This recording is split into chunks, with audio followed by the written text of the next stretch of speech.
Ate, pwede pong babiling mantika. Mantika? Oo naman.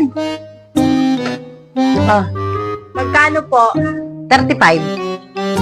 Ate, pwede pong kulang ako 10 piso. Mamaya ako po ibibigay. Kulang ako 10 piso. Mamaya ako Oh my God! ibibigay. Kulang 10 piso? No. Hindi pwede. Saglit. Kulang ka ng 10 piso. Babawasan natin. Kukulang ka na naman. Tapos hindi mo na naman may babalik. Dumadami ang utang mo. Hindi pwede yung ganun. Tapos ano, hindi mo na naman mababayaran. Bawasan natin.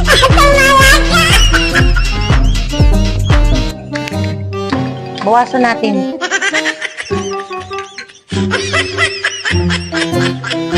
Saktuin natin sa halaga ng pera mo, 25.